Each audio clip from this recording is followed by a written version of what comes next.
Tapi Tuhan yang diajarkan ustadz-ustadz, sekali lagi saya katakan, bukan palsu teman-teman, bukan KW. Mending kalau barang palsu mendingan ada wujudnya. Ini bukan palsu lagi, tapi tidak ada. Ya, lebih parah dari palsu. Nah, kabar baiknya, Allah atau Tuhan yang diberitakan Al-Quran beda dengan Allah atau Tuhan yang diberitakan agama bermerek Islam. Agama bermerek Islam diberitakan ke Nusantara dulu zaman habis Mojopahit runtuh, kerajaan Demak, Raden Patah bersama Sunan-Sunan Wali Songo menyebarkan agama Islam. Gitu ya ceritanya. Ada satu tokohnya yang dibunuh. Namanya Syekh Siti Jenar. Syekh Lemah Bang. Atau Lemah Abang. Atau Lemah Bang. Atau Siti Jenar. Kenapa dibunuh? Karena mengajarkan ajaran Al-Quran. Coba. Siti Jenar itu mengatakan, Allah bersamaku. Hono niro hono ingsun. Wujud iro wujud ingsun. Zat Allah dalam setiap nafasku, dalam setiap sel-sel darah, tulang sumsum, otot, kulit, rambutku. Ini diberitakan Siti Jenar.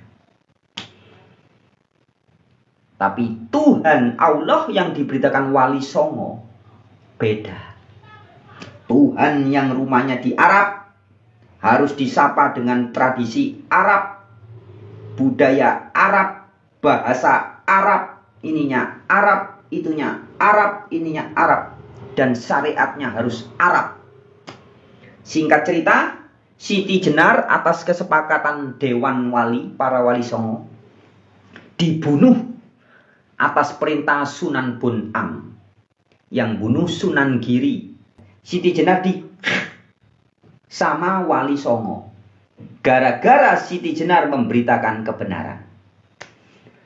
Nah, itu mirip zaman sekarang. Di Indonesia ada satu ustadz yang cukup populer, viral ini videonya di TikTok, di Instagram, di YouTube ya. Namanya Bang Ipul kalau saya manggil ya. Kiai Saiful Karim. Kiai Saiful Karim. Ini mengajarkan ajaran manunggaling kawula Gusti. Persis seperti yang diajarkan Siti Jenar. Tetapi sejak sekitar tahun 2012 atau 2010, Kiai Saiful Karim dikatakan sebagai sesat. Sesat dan menyesatkan oleh Majelis Ulama Indonesia. Jadi kalau diumpamakan MUI zaman sekarang, dan mungkin dengan relasinya FPI, HTI, dan kelompoknya itu ibaratnya Dewan Wali Songo di zaman dulu. Bagaimana dengan Anda? Anda yang mengaku pengikut Wali Songo. Saya mau kasih tahu Anda. Ajaran Wali Songo yang membunuh Siti Jenar itu beda dengan ajaran Al-Quran. Ya, jadi agama Islam di Indonesia yang disebarkan katanya kebanyakan selain oleh para Habib Yaman sudah dibongkar ya tahun-tahun lalu. Ajarannya penuh kebohongan. Juga disebarkan oleh Wali Songo. Dan tanda tanya besar. Apakah Anda sadar bahwa ajaran Wali Songo yang kemudian membunuh Siti Jenar itu bukan ajaran Al-Quranul Karim? Halo sobat-sobat semuanya, jumpa lagi di channel Warta Kabar Baik. Selamat pagi buat yang menyimak video ini di pagi hari. Selamat siang, sore, dan malam buat yang menyimak di siang, sore, atau malam hari. Sobat-sobat, video-video di channel Warta Kabar Baik ini hanya dikhususkan bagi jiwa-jiwa atau orang-orang yang berpikiran terbuka ya. Bagi yang tidak berpikiran terbuka, skip aja deh. Oke, terima kasih semuanya. Jangan lupa subscribe, like, komen, dan share ya. Oke teman-teman, jumpa lagi di TikTok kita hari apa ini ya? Hari Sabtu ya? Hari Sabtu tanggal 15 Maret. Oke, jumpa lagi. Kita membahas tema teman-teman. Tema kita yang kita bahas kali ini adalah agama Islam pasti bubar. Temanya cukup kontroversi dan bisa bikin orang kupingnya merah ya kalau baperan. Tema kita bahas adalah agama Islam pasti bubar. Jadi teman-teman silakan ketik di komentar siapa yang setuju, siapa yang tidak. Alasannya apa? Setuju agama Islam pasti bubar, atau Anda tidak setuju agama Islam tidak akan pernah bubar? Ya, tema kita membahas agama Islam pasti bubar. Absolutely, pasti. Dasarnya adalah nubuatan. Ya, nubuatan dan juga fenomena yang sedang dan terjadi akhir-akhir ini. Beberapa tahun belakangan ini membuktikan semakin banyak orang murtad meninggalkan agama Islam. Ini sudah tanda-tanda tak terbantahkan. Makin banyak orang yang meninggalkan agama ini. Itu bukti yang kedua ya. Bukti yang pertama adalah nubuatan. Nah, kalau nubuatan ini kan namanya nubuatan atau dalam tanda kutip ramalan ya. Ini bisa debatable. Ya. Setidaknya ada 1, 2, 3, 4, 5. Ada 4 dari dalam dunia Islam. Ada 4 nubuatan dari dalam dunia Islam. Dan ada 1 nubuatan dari dunia di luar agama Islam. Yang menubuatkan hal yang sama. Ya, agama Islam pasti bubar. Agama bermerek Islam pasti bubar. Agama bermerek Islam pasti bubar. Ya. Nubuatan yang pertama itu disampaikan dalam hadits Nabi Muhammad. Ya. Hadits itu adalah sabda atau perkataan-perkataan Muhammad. Ya, yaitu dicatat dalam hadits Baihaqi. Ada yang menganggap sahih, ada yang menganggap tidak ya. Hadits Baihaqi ini mengatakan bahwa akan tiba suatu waktu nanti agama Islam tetap ada, tapi tinggal namanya saja. Hadits riwayat Baihaqi mengatakan, ya, Nabi Muhammad Rasulullah Shallallahu Alaihi Wasallam menyatakan bahwa agama Islam nanti suatu saat nanti akan tetap ada, tapi tinggal nama. Ya, jadi esensinya sudah tidak ada. Ya, cuma tinggal namanya tok. Nah, ini dinubuatkan oleh nabinya sendiri, yaitu Muhammad. Sebenarnya bukan nabinya sendiri. Nanti kita akan bahas juga bahwa sebenarnya agama bermerek Islam itu sama sekali bukan ajaran Muhammad bin Abdullah. Ya, agama bermerek Islam yang sekarang tersebar di seluruh dunia dengan banyak sektenya, banyak kelompoknya, banyak golongannya yang saling berantem itu, yang saling merasa paling benar itu bukan agama yang diajarkan, didirikan, apalagi disebarkan oleh Muhammad Shallallahu Alaihi Wasallam. Bukan. Ya, nanti kita akan bahas ke situ juga. Tapi sebelumnya saya akan bahas tadi ada 4 nubuatan dalam dunia Islam sendiri, dan ada 1 nubuatan di luar dunia Islam yang menubuatkan hal yang sama, yaitu bahwa agama bermerek Islam ini pasti bubar. Nubuatan yang pertama disampaikan oleh Nabi Muhammad sendiri, tercatat dalam hadits riwayat Baihaqi. Lebih panjangnya bunyi hadits itu begini. Akan tiba suatu waktu nanti Islam tetap ada tapi tinggal nama. Al-Quran tetap ada, tapi tinggal huruf-hurufnya saja. Masjid-masjid mentereng, menara-menaranya menjulang tinggi, tetapi tidak ada kebenaran di dalamnya. Dan ulama mereka adalah yang paling jahat di antara umat.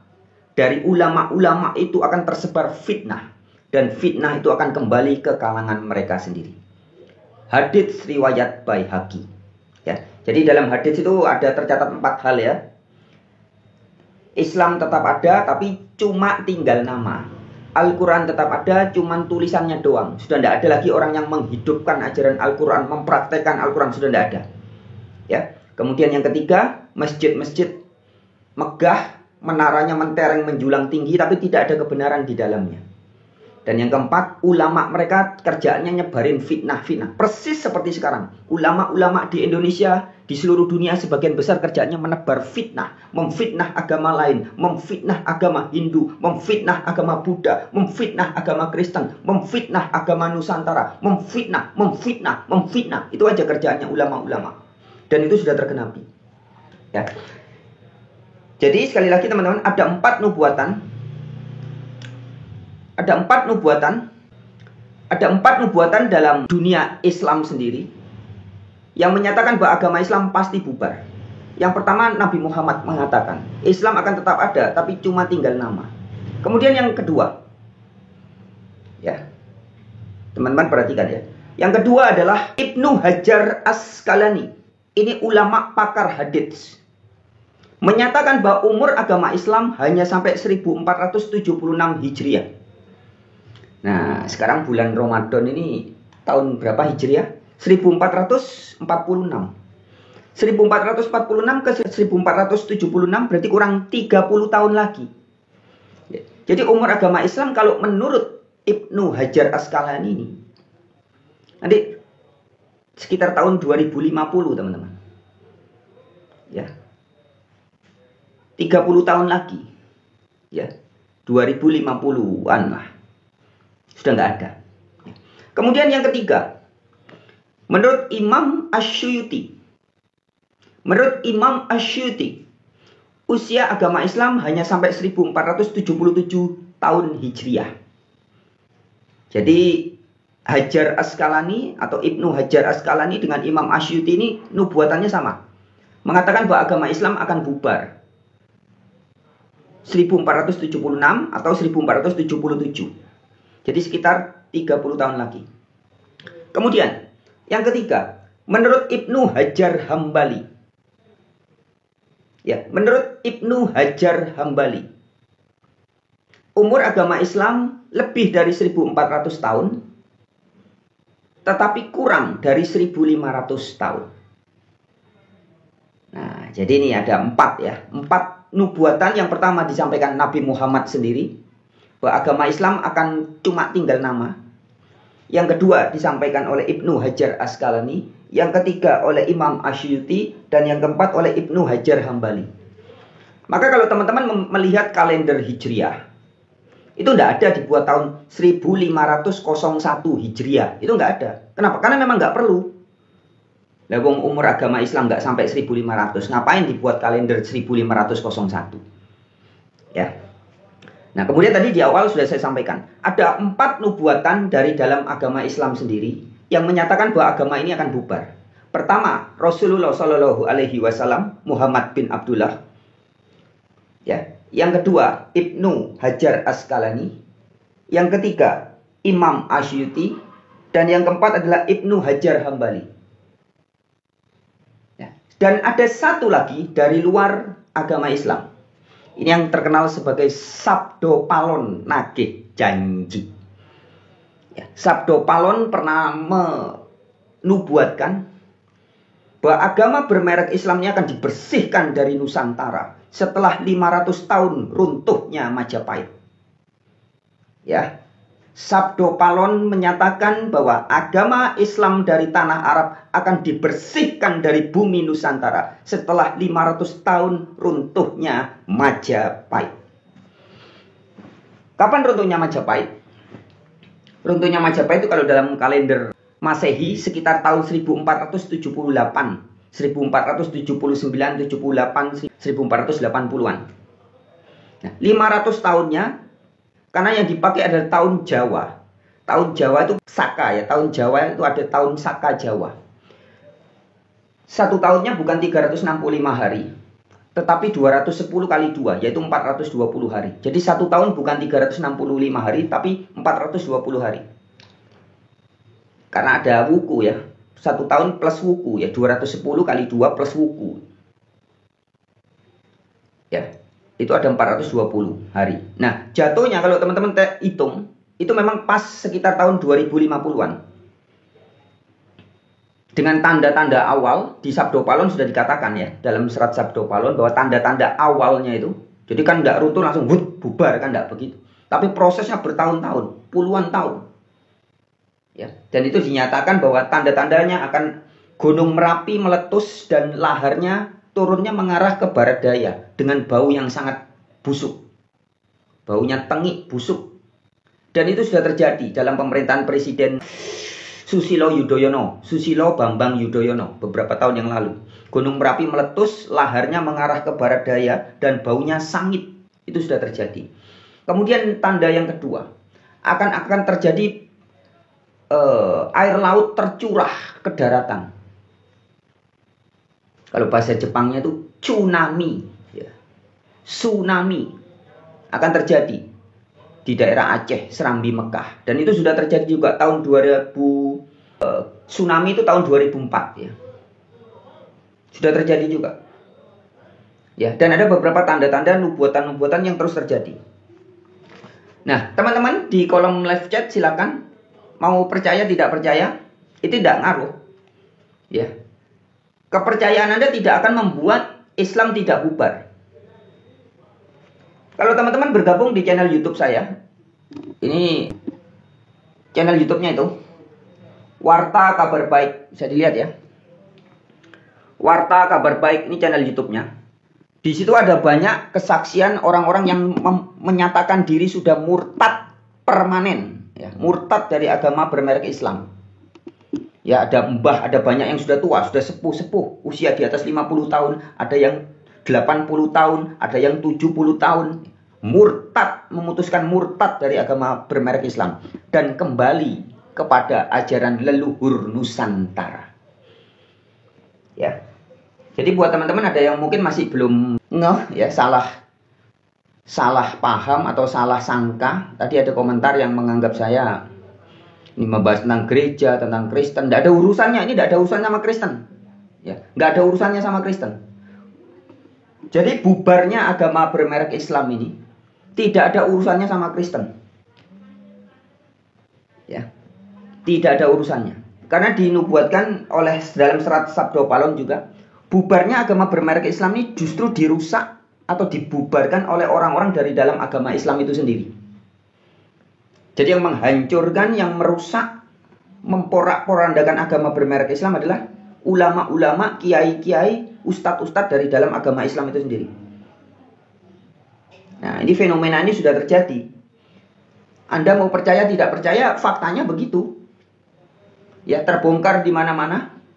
Dengan era sosial media, era medsos, internet, yang dulu ditutup-tutupi, sekarang kebongkar semua. Kebohongan, kurafat-kurafat, dongeng-dongeng, kepalsuan, ajaran-ajaran ustadz-ustadz dari Yaman, habib-habib dari Yaman dibongkar semua.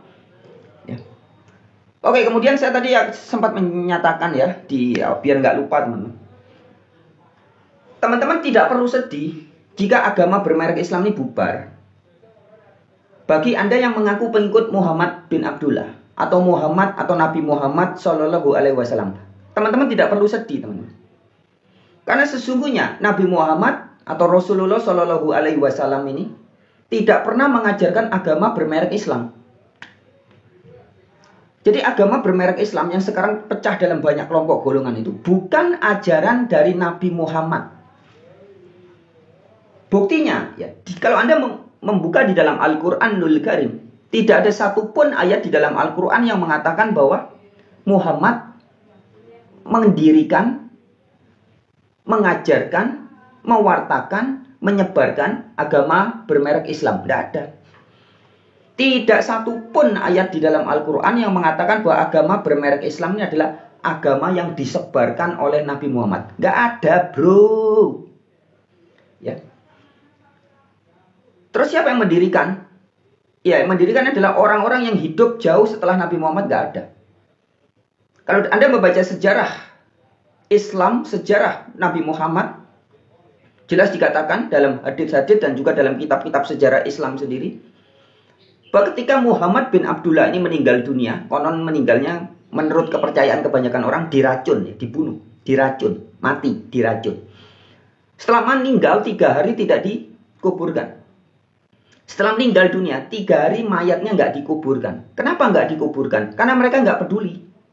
Mereka malah sibuk rebutan masalah politik, rebutan kekuasaan, rebutan masalah khilafah. Nggak dipeduliin jadi. Ya, jadi bagi Anda yang menjadikan Muhammad sebagai nabi atau panutan atau junjungan atau kanjeng atau rasul, Anda harus tahu ini. Ketika Muhammad bin Abdullah meninggal dunia, tidak diurus selama 3 hari, mereka malah ribut rebutan khilafah. Sampai kemudian berlanjut perang bunuh-bunuhan. Menantunya Nabi Muhammad dibunuh. Berlanjut terus tidak selesai. Sampai kemudian cucunya juga kepalanya dipenggal. Katanya Buya Syakur dibuat bal-balan. Kalau lu lihat sejarah Islam, itu kan banyak sejarah kekerasan ya. Bayangin aja, cucunya Nabi Muhammad dibunuh sama orang Islam sendiri, dibantai sama orang Islam sendiri. Pernah dengar sejarah itu nggak? Belum. Wah, panjang itu ya. Panjang deh. Jadi artinya bahwa pertengkaran antar umat Islam itu sudah dimulai sejak Nabi Muhammad meninggal dunia. Pada detik pertama sudah pecah kongsi. Persatuan umat Islam sudah pecah kongsi pada detik pertama Nabi meninggal dunia. Sampai 3 hari Nabi tidak ada yang mengkafani. Ya, 3 hari, betul? Ya, 3 hari. Apa yang terjadi? Mereka rapat di Saqifah Bani Sa'diyah, berebut khilafah. Dan hasilnya apa? Abu Bakarnya mati diracun, Umarnya mati dicubles, Utsman mati dibacok, Ali diinjek-injek, anaknya Husain dipenggal kepalanya buat bal-balan. Ini yang terjadi. Baru mereka mendirikan institusi agama yang dikasih merek Islam. Nah, versinya ini ada banyak ini. Ada versi Imam Maliki, Imam Hanafi, Imam Hambali, Imam Syafi'i. Dan banyak lagi, pecah-pecah lagi. Nah, di Indonesia yang sebagian besar adalah pengikut Imam Syafi'i. Ini sangat berbeda. Dogma doktrinnya Syafi'i ini dengan Hambali, Maliki, Hanafi ini beda. Contoh yang populer soal piara anjing. Kalau Anda lihat di negara-negara yang notabene menyebut negara Islam di luar sana, Saudi Arabia dan sebagainya, itu piara anjing biasa. Putri-putri Arab yang kaya raya itu piara anjing, diunyu-unyu ya, dipeluk-peluk, ada karapan itu lomba balapan anjing ya. Mereka piara anjing biasa aja. Sama sekali tidak ada antipati dengan anjing.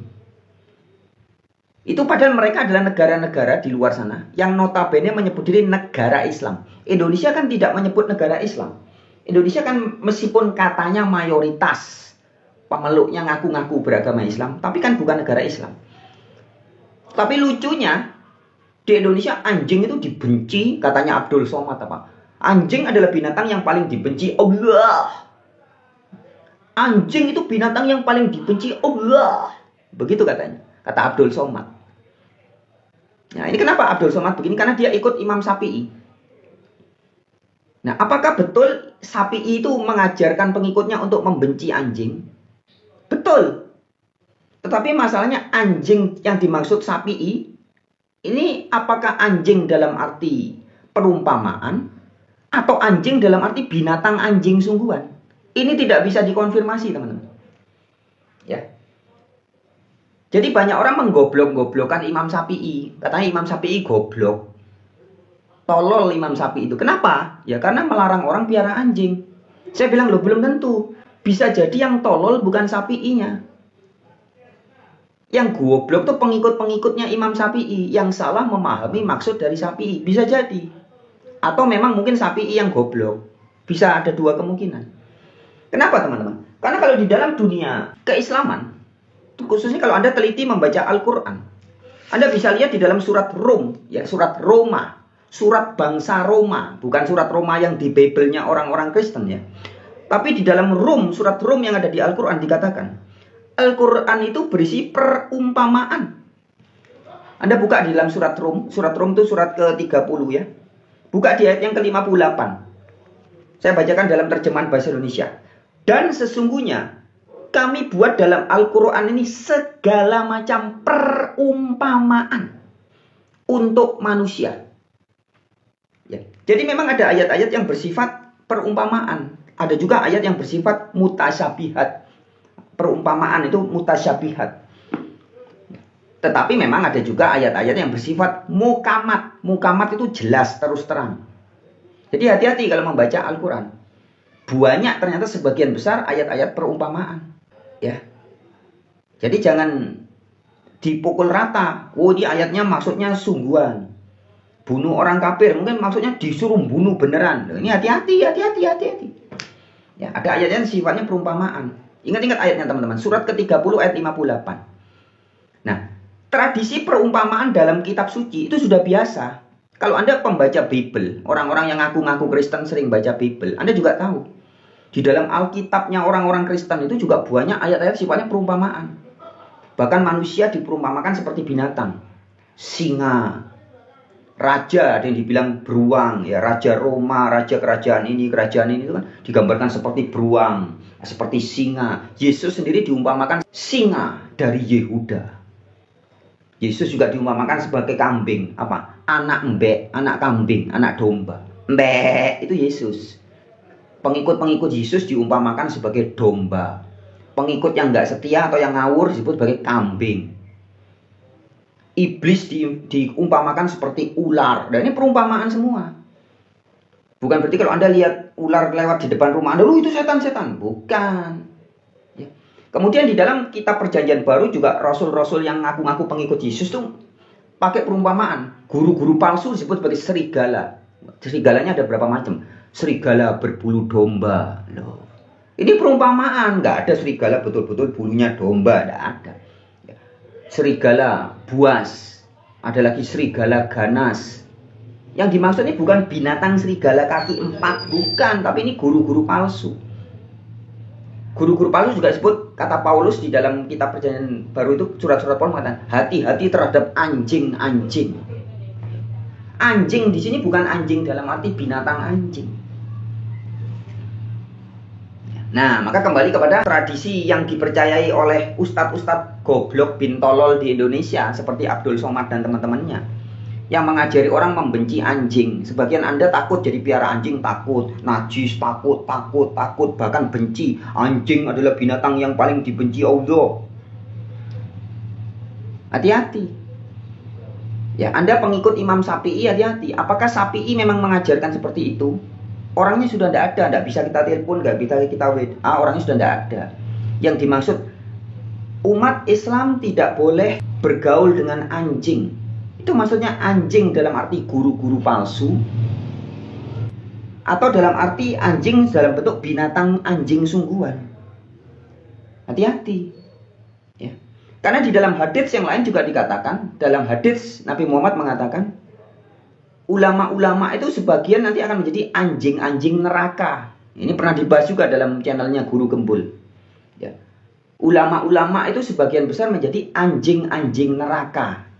Bukan berarti dia jadi binatang, jadi siluman. Bukan. Ya, ini bahasa perumpamaan. Nah, kembali ke tadi ya. Jadi agama bermerek Islam yang tersebar di seluruh dunia, yang secara umum itu pecah menjadi 4 kelompok. Pengikut Syafi'i, pengikut Hambali, pengikut Hanafi, pengikut Maliki. Ini beda-beda pemahamannya. Nanti pengikut Syafi'i pecah lagi. Di Indonesia ada Muhammadiyah, ada Nahdlatul Ulama, Ahlus Sunnah wal Jamaah itu ya. Kalau di Indonesia organisasinya Nahdlatul Ulama. Nanti ada lagi Muhammadiyah. Di dalam Nahdlatul Ulama lagi pecah dalam banyak kelompok lagi ya. Ya, ini saya perlu sampaikan, masih ada enggak nih? Edukasi yang juga pernah disampaikan oleh Gus Islah Bahrawi. Islah Bahrawi pernah mengatakan bahwa kita ini nggak ada, ya, kita maksudnya Islah Bahrawi dan para umat Islam. Kita bukan termasuk saya ya. Islah Bahrawi mengatakan bahwa Gus Islah tahu ya. Kita ini bukan pengikut agama, adik-adik. Makanya kalau di TV saya sering bilang gini, adik-adik. Kita ini bukan penganut agama. Kita ini penganut tafsir agama. Makanya di antara kita semua saling berbeda. Ya, itu pernyataan Islah Bahrawi. Coba saya cari videonya, masih ada nggak di sini? Makanya kalau di TV saya sering bilang gini, adik-adik. Kita ini semua bukan penganut agama sebenarnya. Kita ini adalah penganut tafsir agama. Maka kita kemudian semua berbeda-beda. Sesama agama Islam pun tafsirnya berbeda-beda. Makanya kita ini adalah penganut tafsir agama. Itu video panjangnya dilanjutkan sama Islah Bahrawi. Seperti saya, NU. Ada yang pengusung khilafah, ada yang bukan khilafah. Dilanjutkan. Ya. Tapi intinya seperti yang disampaikan Gus Islah Bahrawi, betul banget teman-teman. Anda yang ngaku beragama Islam, Anda bukan pengikut Nabi Muhammad. Itu sudah very clear. Kalau Anda baca Al-Quran, tidak ada Nabi Muhammad mengajarkan, mendirikan, menyebarkan agama bermerek Islam. Tidak ada. Nanti saya akan ulas satu-satu, kita akan bedah sedikit-sedikit ya, meskipun tidak semua. Kalau semua terlalu banyak. Terlalu banyak perbedaan praktek agama, doktrin agama Islam dengan Al-Quran. Itu sudah saya ulas di channel Warta Kabar Baik, teman-teman ya. Ini YouTube saya. Promo dikit ya. Teman-teman yang belum bergabung silahkan ya mampir di channel Warta Kabar Baik itu ya. Saya pernah membahas ada lebih dari 10 ajaran agama Islam, praktek agama Islam yang setiap hari terjadi di sekitar kita, yang bukan ajaran Al-Quran, bahkan bukan ajaran Al-Quran, bahkan bertentangan dengan ajaran Al-Quran. Ya, saya ada lebih dari 10, ada puluhan, tapi saya akan bahas sedikit. Ya, mumpung biar nggak lupa, kalau tadi saya katakan bahwa agama Islam tidak diajarkan oleh Nabi Muhammad, Anda bisa cek dengan mata kepala Anda sendiri. Buktikan apa yang saya sampaikan ini. Jangan asal percaya bacotan Frans Donald. Ya, jangan asal percaya bacotan Frans Donald. Meskipun saya ini ODGJ, ya, orang dengan gagasan jujur, tapi jangan asal percaya. Anda harus cek sendiri. Anda buka Al-Quranul Karim dengan mata kepala Anda sendiri. Bisa buka yang versi digital di digital ya, atau di internet juga bisa. Atau Anda buka yang bentuk fisik. Anda mau tahu apa agama yang diikuti Muhammad bin Abdullah? Dinyatakan dalam Al-Quran.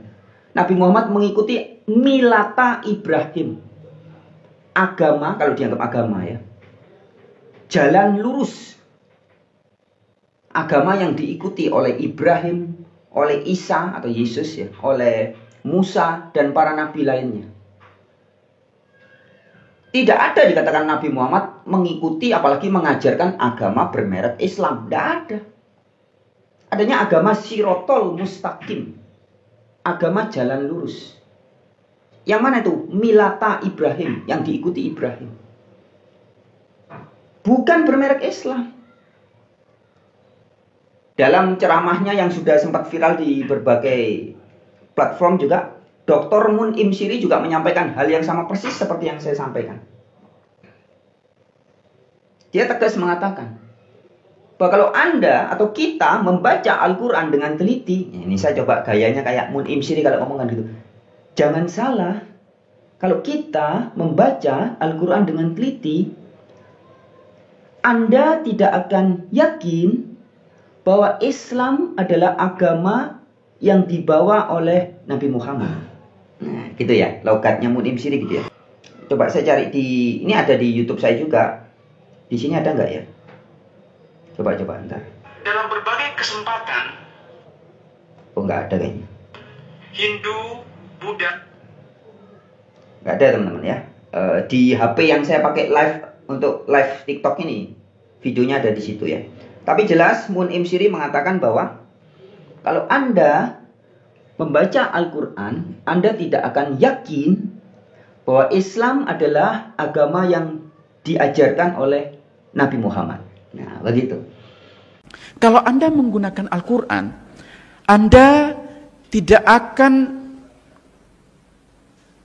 yakin bahwa kata Islam dalam Al-Quran itu digunakan sebagai nama agama yang dibawa oleh Nabi Muhammad. Jadi ada 3 kata Islam dalam Al-Quran yang dikaitkan dengan kata din. Ya, yang pertama adalah innad dina indallahil Islam itu. Yang kedua adalah waman yabtaghi ghairal islami dinan, lagi-lagi dengan din. Yang ketiga adalah al-yauma akmaltu lakum dinakum wa raditu lakumul islam dinan. Ya.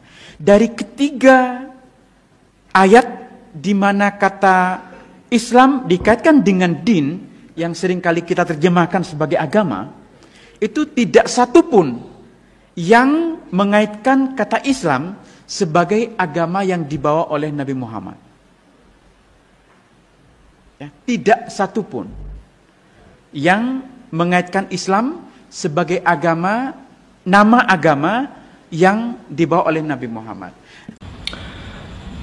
Kalau Anda meneruskan pembacaan tentang Al-Quran itu, tidak ada satupun di dalam Al-Quran itu yang mengaitkan Nabi Muhammad itu dengan identitas sebagai Muslim itu ya, tidak terkait dengan itu. Sementara di dalam Al-Quran yang mengaitkan Nabi Muhammad dengan kosakata Muslim itu tidak ditemukan.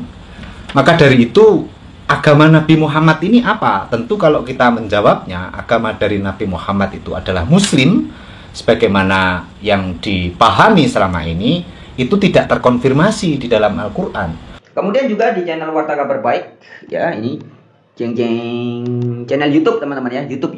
Kalau di YouTube lebih bebas. Saya juga pernah membuat video, ada edukasi yang disampaikan seorang dosen dari Ponorogo, ya kota Ponorogo, dosen dia. Punya channel YouTube juga, namanya channel YouTube-nya Carta Media. Di situ juga menyampaikan hal yang sama persis seperti yang saya bacotkan barusan. Juga yang dibacotkan oleh Mun'im Siri. Tidak ada, kalau Anda baca Al-Quran dengan teliti, Islam adalah agama yang didirikan, disebarkan oleh Nabi Muhammad. Nggak ada. Ya, nggak ada. Ya, itu hanya tafsiran, asumsi ulama-ulama, ustadz-ustadz. Faktanya nggak ada. Islam yang dimaksud di Al-Quran itu bukan kata benda. Islam itu adalah kata sifat. Ya, ini banyak ustadz yang juga sudah sepakat dan memberitakan hal yang sama seperti yang saya sampaikan. Islam itu sebenarnya bukan, dalam Al-Quran itu Islam bukan berarti agama Islam. Makna Islam yang sebenarnya dalam Al-Quran itu ketundukan berserah diri. Yaitu apa? Mau mengikuti kebenaran, kebaikan, dan mau menolak kebatilan. Siapapun yang mengikuti kebenaran dan menolak kebatilan, itu dia Islam. Dia Islam. Ini perkataan dari Nabi. Islam itu adalah ketundukan atau berserah diri. Bukan bermerek agama. Kalau bermerek agama berarti Tuhan itu sektarian. Kalau cuma bermerek agama, tidak akan membenarkan kitab Injil dalam Al-Quran. Tidak akan membenarkan Taurat. Tidak akan membenarkan Sabi'in. Yang lain. Kalau Habib mengatakan gitu, berarti ada aja dong orang yang mengaku Islam tapi dia tidak Islami gitu. Betul? Banyak. Mayoritas lah. Saya aja belum tentu Islam. Ya. Saya masih jauh dari kebenaran Islam. Karena itu sifat ya. Islam itu sebutan bagi jiwa-jiwa din, maka disebut dinul. Din itu sebenarnya jiwa, sikap hidup seorang jiwa. Ya. Kalau Anda membaca misalkan di dalam Ali Imran ayat 19, in adina indallahil Islam. Ya, dalam terjemahan bahasa Indonesia ini yang diprotes keras oleh Sujiwo Tejo. Sujiwo Tejo tegas mengatakan, sebagai orang matematik, ya, saya tahu in adina indallahil Islam itu harusnya diterjemahkan semua. Maksudnya diterjemahkan semua, kalau diterjemahkan ke bahasa Indonesia ya semua harus diterjemahkan, teman-teman. Jadi in adina, sesungguhnya tidak ada din, tidak ada jiwa-jiwa atau tidak ada sikap hidup. In adina indallahil Islam yang diterima di sisi Allah selain berserah diri. Jadi Islam itu artinya berserah diri, kata sifat, bukan merek agama. Ya, jadi lebih tepat terjemahan Ali Imran 19, in adina indallahil Islam artinya adalah tidak ada jiwa atau tidak ada sikap hidup yang diterima di sisi Allah selain berserah diri. Jadi Anda sikap hidupnya kalau tidak berserah diri tidak bakal diterima. Intinya begitu. Ini masalah penyerahan jiwa. Makanya kalau Anda membaca Ali Imran ayat 19, kemudian Anda membaca ayat 83, 84, 85, ini nyambung. Di ayat 85 mirip dengan ayat 19. Kalau di ayat 19 dikatakan tidak ada agama yang diterima di sisi Allah selain Islam, kan begitu ya. Terjemahan yang tepat, tidak ada sikap hidup atau din ya, tidak ada. Kalau mau diartikan agama ya wis tidak apa-apa.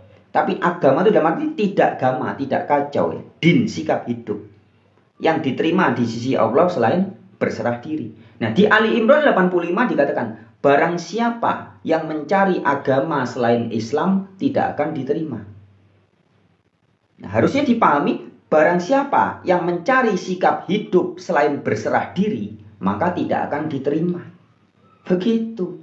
Buktinya, Anda baca ayat sebelumnya.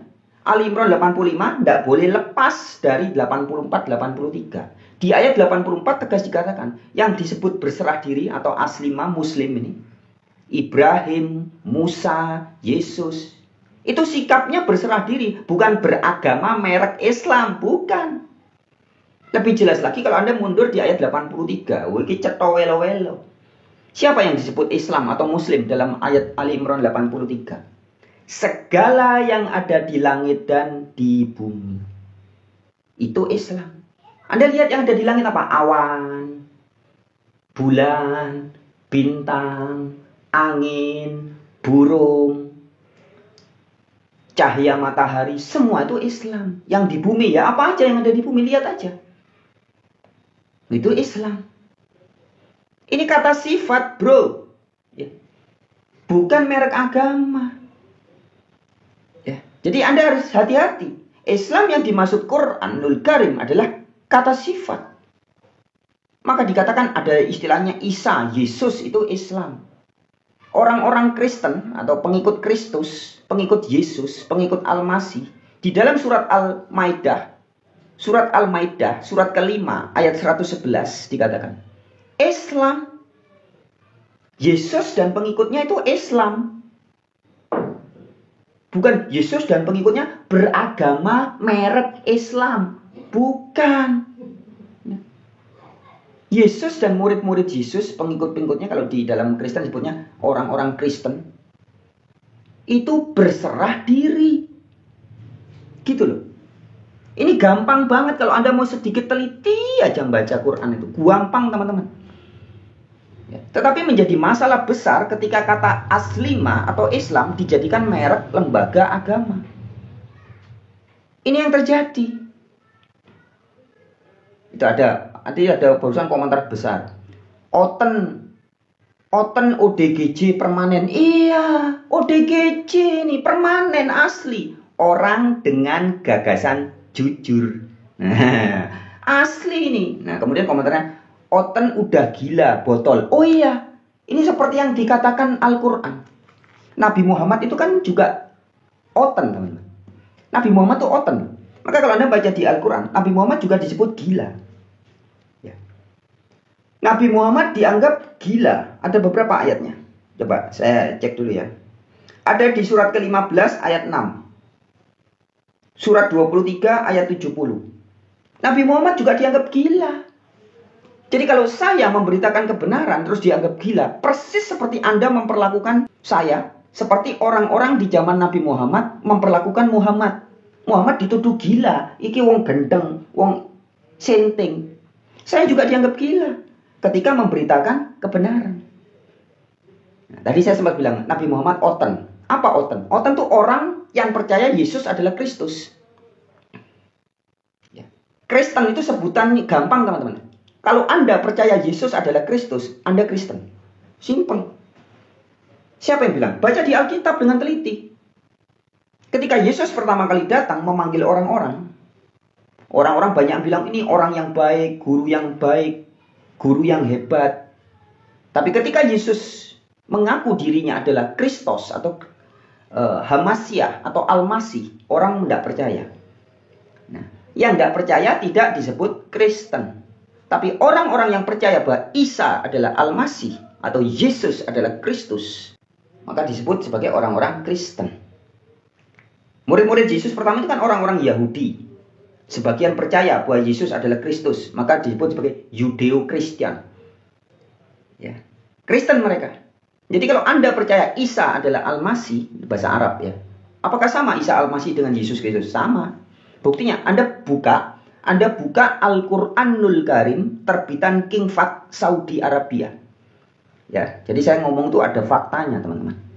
Anda buka Al-Quran terbitan King Fahd Saudi Arabia. Anda tidak akan temukan kata Isa Al-Masih di situ. Adanya Jesus Christ. Ini hanya masalah bahasa saja. Bahasa Ibraninya Iso. Bahasa Arab huruf O menjadi A. Ya, jangan heran, jangan bingung. Seperti Jawa. Aslinya dari kata Jowo. Jowo ke bahasa Indonesia jadi Jawa. Ono jadi anak. Hono, jadi Hana. Ya. Nah, Ibrani dan Arab itu satu rumpun. Bahasa Ibrani lo, bahasa Arab menjadi la. Bahasa Ibrani shalom, bahasa Arab menjadi salam. Nah, demikian juga dengan Iso Hamasyah, ke Arab menjadi Isa Al-Masih. Nah, Muhammad dalam banyak hadits dan di dalam Al-Quran menyebut Isa selain sebagai Rasul, Isa juga disebut sebagai firman Allah atau kalimatullah dan juga rohullah. Ini ada banyak ayatnya. Tapi Isa juga disebut sebagai Al-Masih alias juru selamat. Jadi Muhammad percaya bahwa Isa adalah sang juru selamat. Isa adalah Al-Masih. Al-Masih itu artinya juru selamat. Ya, videonya Felixio juga sudah viral ya. Felixio ketika ditanya, Ustadz, apakah sama Isa Al-Masih dengan Yesus Kristus? Sama. Al-Masih itu artinya juru selamat. Sama nggak Ustadz Yesus Kristus dengan Isa Al-Masih? Sama. Bedanya cuma lafaz saja. Kalau Isa itu bahasa Arab, bahasa Ibraninya Isa, bahasa Yunaninya Jesus. Bahasa Arabnya Al-Masih, bahasa Ibraninya Mesias. Mesias itu artinya juru selamat. Mesias itu artinya juru selamat. Juru selamat sama kayak Al-Masih yang dijanjikan. Al-Masih yang dijanjikan Al-Masaha. Asal kata adalah yang diurapi. Bahasa Ibraninya Mesias, bahasa Arabnya Al-Masih, bahasa Yunaninya Kristos. Felixio aja tahu kok ya. Nah, Nabi Muhammad tuh percaya bahwa Yesus adalah sang juru selamat atau Isa adalah Al-Masih. Nah, sebutan lain orang yang percaya bahwa Isa adalah Al-Masih adalah disebut orang-orang Kristen. Kenapa? Karena percaya bahwa Yesus adalah Kristus. Ya, jadi orang bilang oten-oten. Muhammad tuh oten. Makanya sama Buya Syakur kan beberapa tahun yang lalu diungkap. Ketika di Ka'bah tahun berapa itu patung-patung dihancurkan. Tapi Muhammad bilang, yang ini jangan. Ada relief ya. Relief tuh semacam lukisan tapi antara lukisan dan patung ya. Jadi dia lukisan tapi timbul, itu namanya relief ya. Di Mekah yang sekarang sering ditutupin kain hitam itu ada relief Bunda Maria atau Siti Maryam kalau bahasa Arabnya ya, menggendong Isa Al-Masih. Jadi Nabi Muhammad bahkan ada hadits yang mengatakan, dalam hadits dikatakan Isa putra Maryam adalah teman yang maha tinggi. Dalam Ali Imran 45 juga dikatakan Isabnu Maryam wajihan fi dunia wal akhirati wa minal muqarrabin. Isa anaknya Maria, seorang yang sangat terkemuka di dunia dan di akhirat. Loh. Di bumi dan di surga. Bahasanya gitu ya. Ini persis atau mirip dengan narasi yang ada dalam Injil Matius. Injil Matius 28 pasal yang ayat-ayat terakhir itu dikatakan, kepadaku telah diberikan segala kuasa di surga dan di bumi. Kata Yesus. Di langit dan di bumi. Kalau bahasanya Al-Quran, wajihan fi dunia wal akhirati. Sama. Ya, jadi Nabi Muhammad tuh oten. Ya, jadi buat Anda yang belum paham, ya bisa kejang-kejang. Anda nggak tahu kan kalau Muhammad oten. Muhammad tuh oten. Ya, buktinya Muhammad menyebut Isa sebagai Al-Masih. Al-Masih itu artinya juru selamat. Hanya orang-orang Kristen yang menyebut Yesus sebagai sang juru selamat. Kalau Anda menganggap Yesus atau Isa sebagai guru yang baik, rabi yang baik, tapi tidak mengakui bahwa Isa adalah Al-Masih, Anda bukan oten. Tapi kalau Anda mengakui Isa adalah Al-Masih, Anda oten. Ya, bukti yang berikutnya. Makanya ketika di dalam suatu waktu ada Masjid Nabawi namanya. Ada orang-orang beragama Kristen, sahabat-sahabatnya Muhammad bin Abdullah datang. Terus tidak ada tempat berritual, tempat ibadah. Sama Muhammad dipinjamkan masjidnya. Sudah di sini aja. Ya. Orang-orang Kristen disuruh beribadah di masjidnya Muhammad. Terkenal sampai sekarang itu kisahnya. Kemudian berikutnya juga. Ada perjanjian Najran namanya. Ini pernah diungkap bolak-balik ya sama beberapa ustadz. Ini juga bapaknya Mbak Natswa Shihab tuh siapa? Shihab Quraisy ya. Quraisy Shihab juga pernah mengungkap. Dalam perjanjian Najran itu, perjanjian ini berlaku selama-lamanya. Ya, dari zaman Muhammad masih ada sampai selama-lamanya katanya. Perjanjian itu berbunyi begini.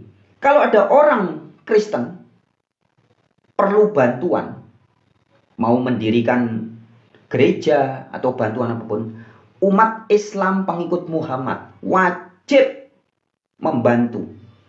Wajib membantu, dan bantuannya tidak boleh dalam bentuk pinjaman. Harus bantuan sukarela. Itu perjanjian Najran. Ini membuktikan bahwa Nabi Muhammad dan agama Kristen itu tidak ada perbedaan secara akidah. Makanya kalau Anda baca di dalam Al-Quran juga ada dikatakan dalam surat Al-Maidah, sesungguhnya orang-orang Yahudi, orang-orang Nasrani, ya karena bergerak dari Nazaret, sebutnya pengikut Nazaret, orang-orang Kristen ya. Orang-orang Sabi'in dan barang siapa yang beramal saleh dan berbuat kebajikan, tidak ada kekhawatiran. Jadi mau kamu kelompok Yahudi, kelompok Kristen, kelompok mana, semua itu bisa disebut sebagai Muslim. Jadi Yahudi itu Islam, Kristen itu Islam, dalam arti berserah diri. Islam itu bahasa Arab teman-teman ya, jangan salah. Artinya berpasrah diri, berserah diri. Bukan merek agama. Saya kasih ilustrasi teman-teman. Islam ini menjadi kacau balau ketika dijadikan merek agama. Seperti kata sabar. Kata sabar itu adalah suatu kata sifat. Kita yang nggak goblok, ya, yang pernah sekolah, ya minimal SD ya, nggak tamat nggak apa-apa. Anda mesti ngerti kata sabar itu artinya kata sifat. Semua orang Indonesia yang ngerti bahasa Indonesia yang baik dan benar tahu ya, sabar itu bukan kata benda, kata sifat. Tapi ada banyak di kota-kota tertentu. Dulu di dekat sekolahan saya, SMP Negeri 3. Dulu saya pernah sekolah SMP-nya di SMP Negeri 3 di Jember itu. Ada di Jalan Kalimantan ya, dekat antara Jalan Jawa dan Kalimantan, pojokan itu ada warung bakso Pak Sabar. Terkenal banget tuh. Sabar jadi nama warung. Terus juga saya pernah baca ada PT Sabar Jaya. Ada UD Sabar Grafika. Kata sabar menjadi kata benda, menjadi nama warung, nama PT, nama CV, nama macam-macam ya. Paham teman-teman? Tetapi kita tentu paham bahwa sabar sebagai warung bakso Sabar dengan sabar sebagai kata sifat ini sangat berbeda. Di Indonesia juga banyak orang laki yang namanya Sabar.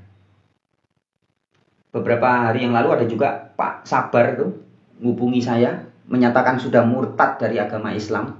Pak Sabar dari mana itu? Sumatera atau dari mana itu? Saya lupa. Ada banyak teman-teman ya, karena ada banyak. Teman-teman yang belum menyimak, silakan simak di channel Warta Kabar Baik.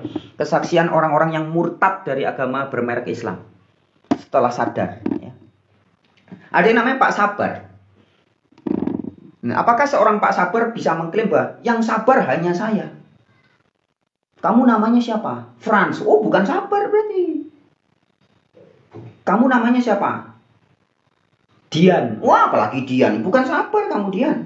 Saya tok yang sabar. Ya, paham teman? Ketika kata sabar diklaim sebagai milik orang atau organisasi atau lembaga tertentu, padahal kata sabar aslinya adalah kata sifat, ini akan jadi masalah. Nah, seperti itulah dengan kata aslima, kata Islam. Aslinya ini kata sifat. Segala yang ada di langit dan di bumi itu Islam. Ali Imran 83. Coba. Nah, beda dengan agama lembaga bermerek Islam. Ayo masuk Islam loh. Apa itu? Kok bisa masuk, bisa keluar? Ini namanya lembaga seperti partai politik. Syarat masuknya, kalau laki-laki, kintilnya harus disunat misalkan. Kintilnya, saya ngerti ya yang dimaksud kintil ya, itu kalau kecil. Kalau gede pakai O. Ya. Kintil kalau besar I-nya jadi O. Ya. Kintilnya harus disunat. Anda buka di dalam Al-Quran, Tidak ada satupun ayat mengatakan Nabi Muhammad kintilnya disunat. Tidak ada satupun di dalam Al-Quran dikatakan sesuatu yang boleh disebut Islam yang laki-laki kintilnya harus disunat. Tidak ada. Di Al-Quran dikatakan segala yang ada di langit dan di bumi itu Islam. Coba Anda lihat burung-burung, coba tangkapin burung. Apakah kintilnya disunat? Burung, kamu sudah sunat belum? Kodok di depan rumah Anda yang toeng, toeng, toeng, coba ditangkap. Kintilnya disunat belum? Ya, paham teman-teman? Ini saya kasih ilustrasi-ilustrasi yang gampang. Jadi makna Islam yang dimaksud di Al-Quran ini oleh ustadz-ustadz tertentu, oleh ulama-ulama, imam-imam tertentu, itu dipersempit, dibonsai. Syarat boleh disebut Islam, kalau cowok kintilnya harus disunat, sebelum masuk harus baca 2 kalimat syahadat. Ini tidak ada di Al-Quran teman-teman. Tidak ada sesuatu yang mau masuk Islam harus baca 2 kalimat syahadat. Tidak ada. Ini belakangan. Ya. Bahkan kalau Anda kaji lebih jauh, bila kaji lebih jauh, ya. Di dalam hadits ada 3 hadits ya, hadits Sahih Muslim, hadits Sahih Bukhari dan hadits Nawawi. Mencatat syahadat pengakuan iman umat pengikut Muhammad di awal-awalnya. Itu pertama adalah percaya la ilaha illallah. Kedua, percaya Muhammad utusan Allah. Ketiga, Isa Rasulullah, firman Allah, Rohullah. Keempat, percaya surga dan neraka. Jadi ada 4 kalimat syahadatnya. Percaya la ilaha illallah, percaya Muhammad utusan Allah, percaya Isa utusan Allah, firman dari Allah, dan Rohullah. Dan keempat, percaya surga neraka. Itu tercatat dalam hadits Sahih Bukhari, hadits Sahih Muslim, dan hadits Nawawi. Kalau di hadits Sahih Bukharinya nomor 1496. Nah, kalau Anda mau ngaku-ngaku perlu syahadat. Jadi beda dengan syahadat yang diajarkan ulama-ulama zaman now. Ya, jadi artinya teman-teman, beda-beda. Ya, saya bisa berikan banyak contoh. Satu lagi contoh deh, bonus. Kalau mau masuk Islam, apa tadi? Kintilnya harus disunat, harus baca 2 kalimat syahadat. Ya. Terus prakteknya yang di Indonesia. Dari khususnya di Jawa, masjid-masjid itu banyak yang bengak-bengok pagi, siang, malam, apalagi kalau sudah bulan Ramadan gini ya. Nggak tahu waktu, bengak-bengok di luar jam adzan.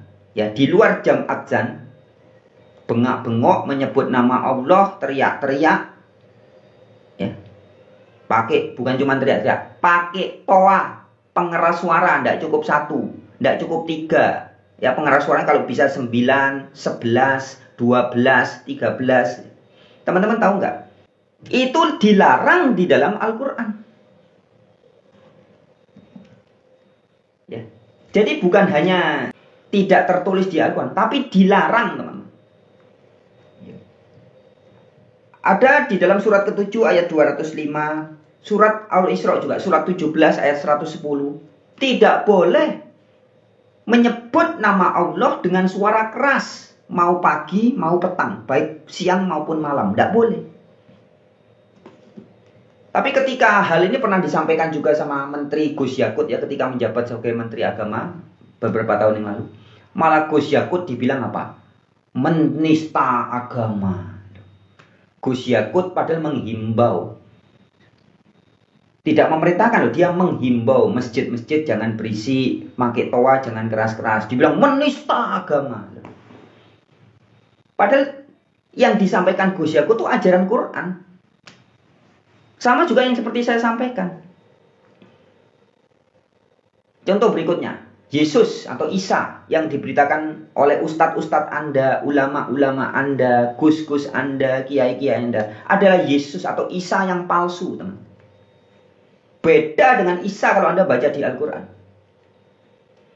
Isa di Al-Quran itu jelas disebut sebagai nabi, sebagai rasul, sebagai firman Allah, sebagai roh dari Allah, rohullah, kalimatullah dan rohullah. Dan juga Isa sebagai apa? Juru selamat atau Al-Masih.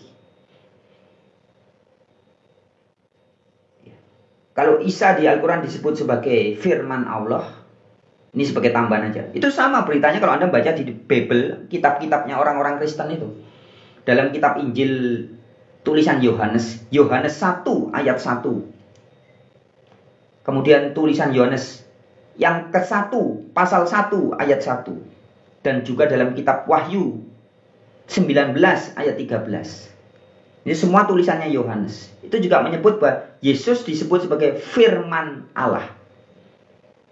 Ya, jadi sebenarnya Al-Quran dengan kitab Injil beritanya sama. Yesus juga atau Isa juga disebut sebagai kalimatullah atau firman Allah. Yang akan saya bahas adalah, kalau Anda tanya sebagai ustadz, coba tanya Dul Somad, Adi Hidayat, ustadz-ustadz yang populer-populer lah, Khalid Basalamah. Isa itu apa? Oh, Isa itu hanya sebatas nabi. Isa hanya sebatas nabi. Kalau di dalam kami, Isa itu hanya sebatas nabi. Ini yang dikatakan oleh hadits riwayat Baihaqi. Ulama-ulama sebagian besar menebar fitnah. Al-Quran memberitahu kita, Isa memang disebut nabi, tapi bukan hanya nabi tok. Isa juga disebut rasul, firman Allah, roh Allah, dan sang juru selamat. Ini kata Quran. Tapi kata ustadz-ustadz, Isa hanya sebatas nabi. Isa hanya sebatas nabi. Anda bisa melihat kebohongan yang masif dilakukan ustadz-ustadz, ulama-ulama. Ya. Kemudian sekarang saya mau membaca komentar, ada yang banyak kejang-kejang. Ya. Ingat tugas yang muslim hanya merekam. Ya, silakan direkam, viralkan teman-teman. Saya tantang semua ustadz, ulama, gus, kiai, tapi tidak di TikTok, nanti di ban ya. Debat terbuka sama saya. Ini di channel Warta Kabar Baik. Ini saya kalau live sering saya tantang seluruh ustadz, ulama di seluruh dunia. Ditantang debat terbuka sama Frans Donald. Debat terbuka. Kalau bisa Anda yang dari MUI itu saya tantang semua. Ya. Nomor WhatsApp saya juga sering saya sampaikan. Kalau di TikTok nih boleh nggak ngasih nomor? Nanti takutnya kena ban. Di YouTube dalam video-video live saya, di video-video saya banyak. Saya kasih nomor WA saya. Silakan teman-teman bisa kontak. Saya tantang seluruh ustadz, ulama, gus, kiai yang ada di seluruh dunia. Debat terbuka dengan Frans Donald. Ya. Saya kasih informasi teman-teman ya. Dari komentar-komentar ada yang menyebut nama Paulus, Kristen, Oten, dan sebagainya. Anda salah paham, Mas Bro. Salah. Jadi Anda itu ibaratnya memukul ruang kosong. Memukul angin. Anda tuh tinju sama saya, yang Anda pukul bukan muka saya, bukan badan saya. Anda pukul ruang kosong sini. Salah, Bro. Saya ini penganut spiritual Nusantara, kebangkitan Mojopahit. Ya. Tapi saya bisa tahu kebenaran ajaran kitab-kitab Hindu, kitab-kitab Buddha, kitab-kitab Kristen, dan juga Al-Quran. Karena saya dituntun oleh guru saya. Guru saya bukan manusia. Ya. Nyebutnya Gusti, guru sejati. Kalau pakai istilahnya Kristen, Roh Kudus. Pneuma Aletheia. Kalau bahasa Yunani-nya. Kalau pakai bahasa Arab, Nur Muhammad, Nur Mukamat. Itu yang nuntun saya. Ya, jadi tadi sudah saya sampaikan di dalam channel Warta Kabar Baik ini banyak kesaksian orang-orang yang sudah murtad dari agama bermerek Islam. Itu bukan masuk ke agama lain, jadi Hindu, jadi beragama merek Buddha, jadi beragama merek Kristen, bukan.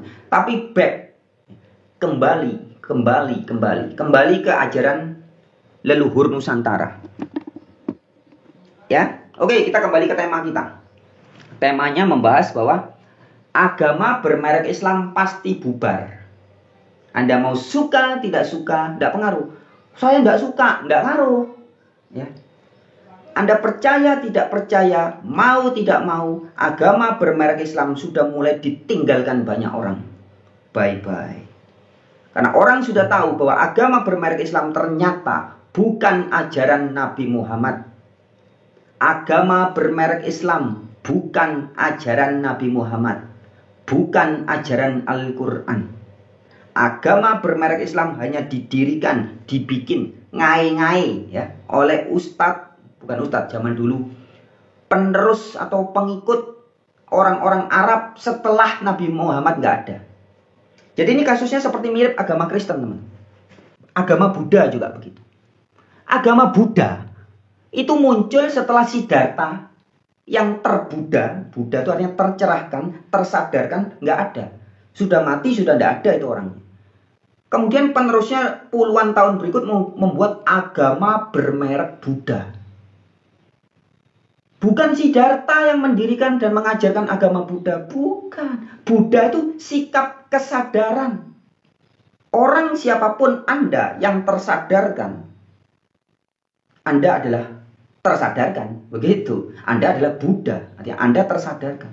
Siapapun orang yang sedang tercerahkan, Anda ya tercerahkan alias Buddha. Bukan merek agama. Buddha menjadi rusak setelah jadi merek agama. Atau bukan rusak, Buddhanya nggak rusak. Menjadi kacau setelah dijadiin merek agama.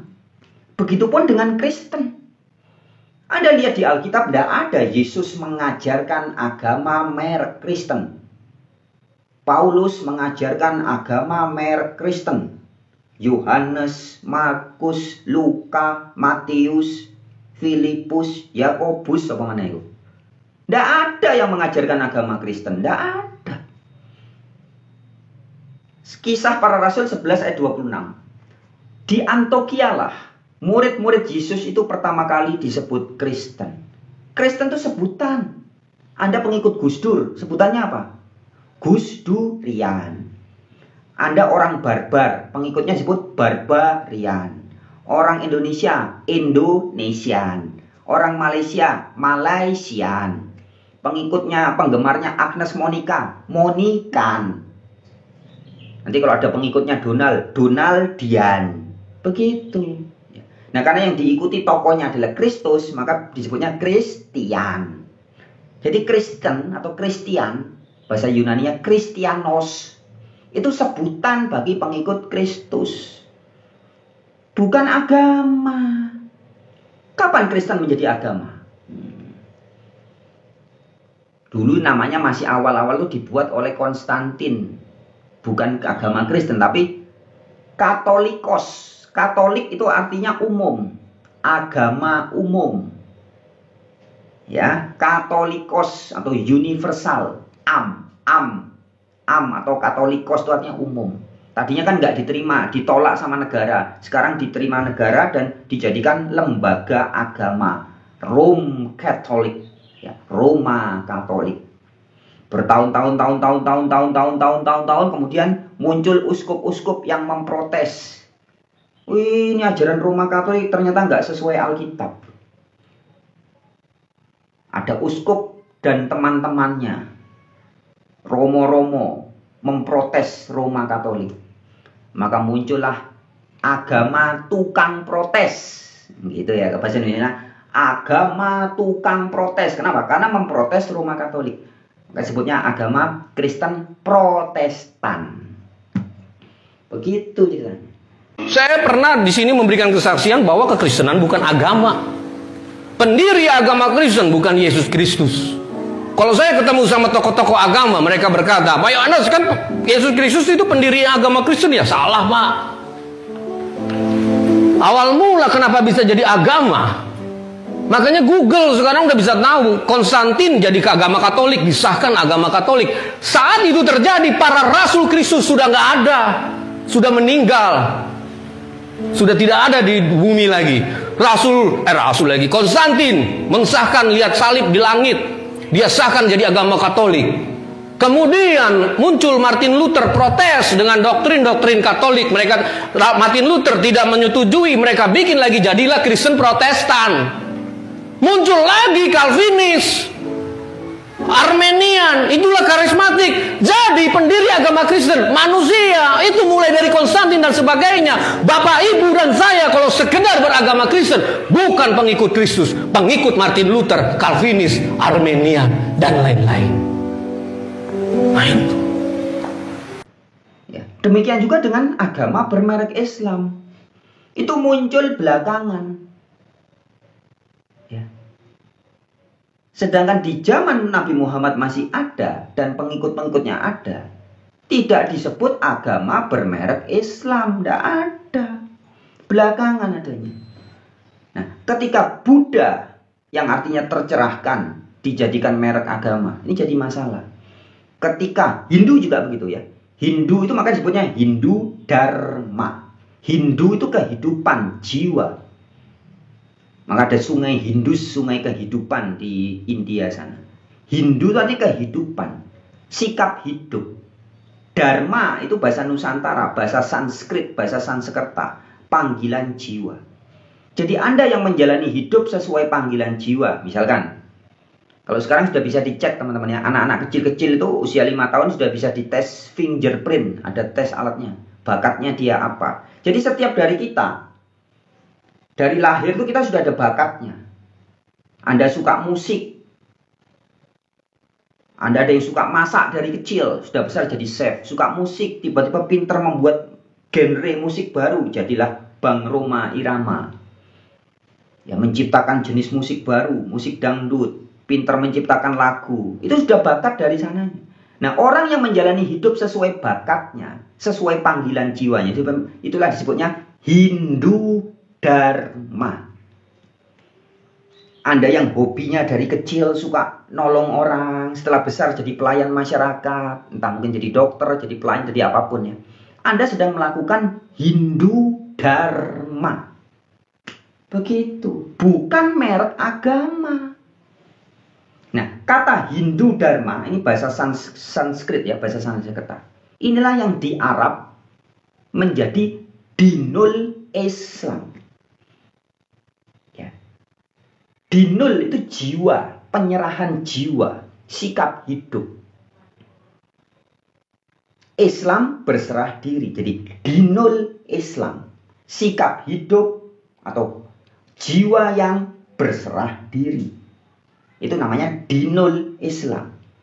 Sekarang kan disalahartikan, dinul Islam, agama bermerek Islam. Koclok jadinya. Ya. Jadi dinul Islam, jiwa berserah diri. Ya. Begitupun dengan Hindu Dharma. Ya. Jiwa berserah diri. Hindu Dharma. Dinul Islam. Ini hanya beda istilah, beda bahasa. Tapi esensinya sama. Ya, syukur sekarang sudah banyak ustadz-ustadz yang mulai jujur. Ada Menachem Ali ya, ketika podcast sama Bang Haji Roma Irama, berani tegas mengatakan, meskipun Menachem Ali, tahu ya Menachem Ali, teman-teman yang sering debat-debat tuh tahu Menachem Ali. Itu teman saya teman-teman. Dulu saya pernah satu organisasi sama Mas Ali ya saya manggil. Sekarang kan dikenal sebagai Menachem Ali. Itu Muhammad Ali, nama aslinya Muhammad Ali. Sebelum nikah, sebelum kawin itu saya sudah kenal dulu. Kita dulu satu organisasi di Surabaya, Puseta namanya, Pusat Studi Etnis dan Agama. Terakhir dia kontak pribadi saya itu tahun 2013. Saya masih ingat ketika itu saya baru di Bali. Saya lagi sibuk jadi chef, tukang masak ya di restoran, salah satu restoran terbaik ketiga di dunia, di Asia. Saya sibuk masak, terus Mas Ali waktu itu menerbitkan buku bahasa Ibrani, minta kata pengantar dari saya, kirim email ke saya, minta diberikan kata pengantar, cuman saya nggak sempat, ya itu terakhir kontak saya. Nah, Menachem Ali ini beberapa bulan yang lalu, tahun 2024, ya pernah podcast sama Bang Haji Roma Irama. Dalam podcastnya dia mengatakan bahwa yang disebut sebagai Brahma, Wisnu, Siwa itu sesungguhnya adalah yang di dalam Al-Quran disebut sebagai Allah Subhanahu wa Ta'ala. Ini orang kalau Ustadz jujur akan seperti itu. Nah, selain Ustadz Menacem Ali, ada juga Ustadz Buya Arasy Hasim ya. Itu videonya sudah saya tampilkan teman-teman ya. Ini di channel YouTube ini ya. Channel YouTube-nya Warta Kabar Baik ya. Saya sudah ulas di situ juga. Cuplikan pernyataan dari Menacem Ali maupun Ustadz atau siapa namanya Buya Arasy Hasim. Bahwa Tuhannya agama Hindu yang ketika mencipta bergelar Brahma, ketika memelihara bergelar Wisnu, ketika melebur bergelar Siva, itu sesungguhnya adalah yang di Al-Quran disebut sebagai Allah Subhanahu wa Ta'ala. Dengan Asma'ul Husna, 99 gelar. Di Al-Quran ada 99 gelarnya. Itu bukan berarti ada 99 Allah, bukan. Gelarnya aja banyak. Tapi esensinya ya satu, yaitu Zat. Zat yang meliputi segala sesuatu. Surat An-Nisa ayat 126, Surat Fusilat ayat 54. Allah adalah Zat yang maha meliputi segala sesuatu. Animis, dinamis, panteistik, panteisme. Itu Allah yang diberitakan Al-Quran. Itu Allah yang diberitakan Muhammad bin Abdullah. Allah yang adalah panteistik, panteisme, animis, dinamis. Beda dengan Allah yang diberitakan agama bermerek Islam. Ya. Allah yang diberitakan agama atau ustadz-ustadz, ulama-ulama, gus-gus, kiai-kiai bermerek Islam itu beda teman-teman. Allah yang rumahnya di tanah Arab, hanya bisa disapa dengan bahasa Arab, harus dengan budayanya Arab, tradisinya Arab, menghadapnya ke Arab, ininya Arab, itunya Arab, ininya Arab. Beda dengan Tuhan Allah yang diberitakan Al-Quranul Karim, surat Al-Baqarah ya, ayat 115. Kemanapun kamu memalingkan wajahmu, inilah wajah Allah. Loh, panteistik, panteisme ada di mana-mana, meliputi segala sesuatu. Surat 50 ayat 16, surat Qaf ayat 16. Allah lebih dekat dari urat lehermu.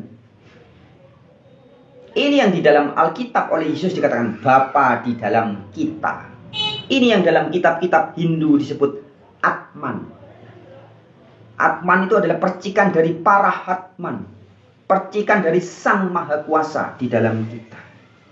Sama beritanya ya. Jadi kitab-kitab Hindu, kitab-kitab Kristiani, kitab-kitab Quran beritanya sama kalau Anda teliti. Tapi kata Pak Ustadz beda. Ingat ya, beberapa tahun yang lalu ada Ustadzah Made Desak Darmawati. Ya, Desak Made Darmawati atau Made Desak Darmawati itu.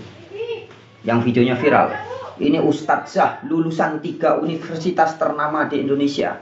Ngaku keluar dari agama Hindu, kemudian menjelek-jelekkan agama Hindu. Kalau saya warga Hindu, dibakar dulu, dikremesi dulu, abunya dibuang, udah gitu disembah, numitis kembali. Lahir, hidup, mati, kayak benang kusut. Saya dulu waktu di Hindu, apa itu Tuhannya banyak, tidak jelas. Reinkarnasi kayak benang ruwet. Masa orang mati, hidup lagi, mati, lahir lagi, mati lagi, kayak benang ruwet. Ini contoh ustadz saya yang tidak ngerti Quran. Dan memang begitu ajaran Islam, agama Islam. Ajaran agama Islam beda dengan ajaran Islam di Quran. Ajaran agama Islam, Anda disuruh memusuhi agama Hindu. Bilang Tuhannya beda. Tapi kalau Anda baca Al-Quran, ternyata Tuhan yang dimaksud di dalam Al-Quran, yaitu ya Tuhannya orang Hindu juga.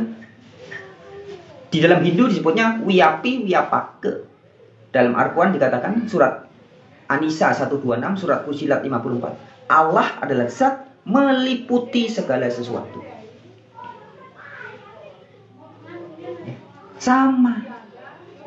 Lebih dekat dari urat leher, kata surat 50 ayat 16. Anda baca di kitab-kitab Hindu, Atman di dalam kita. Kitab-kitab Taurat, kitab-kitab Jabur, kitab-kitab Injil sama. Allah atau Eloah atau Elohim, Yahweh. Kata Yesus, Bapa di dalam kita. Sama. Ya. Jadi mengapa agama bermerek Islam dengan doktrin-doktrinnya itu pasti bubar dan ditinggalkan banyak orang, teman-teman. Pasti ditinggalkan banyak orang dan nantinya bubar. Karena orang sudah banyak yang tahu sekarang. Tuhan yang diberitakan ustadz-ustadz, gus-gus, habib-habib, kiai-kiai itu hanya ilusi, hayalan, bukan KW, teman-teman ya. Saya mau katakan, Allah yang diberitakan Abdul Somad, Adi Hidayat, ustadz-ustadz, ulama-ulama di MUI itu bukan Tuhan KW. Kalau KW itu palsu, bukan, saya tidak bilang palsu. Kalau palsu itu mendingan.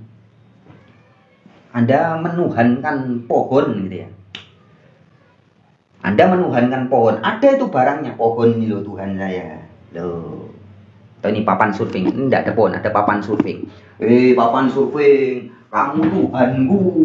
Ini kamu Tuhanku. Oh, kamu Tuhanku. Ini Tuhan palsu namanya, KW. Barangnya ada. Tapi kalau Tuhan yang diajarkan ustadz-ustadz, ulama-ulama sebagian besar itu bukan KW, teman-teman, bukan palsu, tapi tidak ada. Buktinya, Anda semua yang pernah pergi hajinya ke Mekah. Hajinya ke Mekah. Mekah tanah Arab maksudnya ya. Bukan Mekah ya. Ke tanah Arab. Naik pesawat, bayar 100 juta, berangkat ke sana. Katanya mau ketemu apa? Ke rumah Allah. Pertanyaannya, ada nggak satu saja? Saya tidak minta 100 atau 1000 ya. Satu saja. Dari triliunan jemaah haji yang pergi ke tanah Arab, yang betul-betul berjumpa dan ketemu Allah di rumah Allah di Mekah. Ada enggak? Tidak ada. Tidak satu pun Anda yang katanya bertamu ke rumah Allah. Kalau laki, kamu laki-laki, pengunjung laki-laki, haji. Perempuan, hajat. Pulang-pulang sudah gelar haji. Loh kok gelar haji? Iya, saya jadi tamu. Tamunya siapa? Tamu Allah. Loh, dari rumah Allah? Iya. Berarti ketemu Allah? Oh ya enggak dong. Loh, tepuk jidat deh. Katanya ke rumah Allah, tapi enggak ketemu Allah. Kenapa? Karena Allahnya bukan KW, bukan palsu. Tapi tidak ada. Tapi beda. Kalau Anda ke Allah yang asli yang diberitakan Al-Quran. Siapa Allah yang asli yang diberitakan Al-Quran? Allah lebih dekat dari urat lehermu. Loh. Alamatnya jelas di mana? Di sini. Mosok kalah sama Bang Ebit. Tuhan ada di sini, di dalam jiwa ini. Ya. Tadi ada yang bilang, apa melecehkan rumah Allah. Ada juga jemaah yang dilecehkan di rumah Allah. Kok bisa? Iya. Yang viral tuh ya, mbak-mbak yang ngaku empek-empeknya dipegang gitu ya. Empek-empek atau apanya? Kayaknya empek-empeknya ya. Diraba-raba di rumah Allah. Betul ya? Terima kasih tadi ada yang mengingatkannya. Ya. Tuhan ada di sini, di dalam jiwa ini. Katanya Ebit. Kata Yesus, Bapa di dalam kita. Kata kitab-kitab Hindu, Sang Maha ada, percikannya di dalam kita. Kata Al-Quran, Allah lebih dekat dari urat leher. Sama? Sama. Coba tanya Pak Ustadz, Allah ada di tanah Arab. Coba tanya Pak Yai, kamu kalau mau ke rumah Allah, nabung dulu ya, ngumpulin duit, pergi, naik pesawat, nggak naik onta, enggak. Lagi viral beberapa hari yang lalu itu. Bukan beberapa hari yang lalu sih, sudah lama sebenarnya. Guru Gembul mengatakan bahwa 90% orang pergi haji maksudnya pergi haji ke Mekah ya teman-teman, ke rumah Tuhan yang katanya ustadz-ustadz rumahnya di tanah Arab itu, akan mendapat tubuhnya mengandung babi. Loh kok bisa? Ya karena orang mau pergi ke sana itu, umroh atau haji itu harus divaksin. Nah vaksinnya itu bikinan orang non muslim dan mengandung babi, kira-kira begitu. Saya tambahkan teman-teman, statement itu ya. Marisa Haque juga, Marisa Haque atau siapa ya? Marisa Haque atau siapa Haque, pokoknya kalau enggak Marisa Sanas Haque atau Marisa Haque itu juga ngomong itu pakai hijab, dia bilang memang babi itu banyak produk mengandung babi beredar di pasaran. Perempuan-perempuan juga yang untuk kesehatan kulit, skincare itu banyak mengandung babi.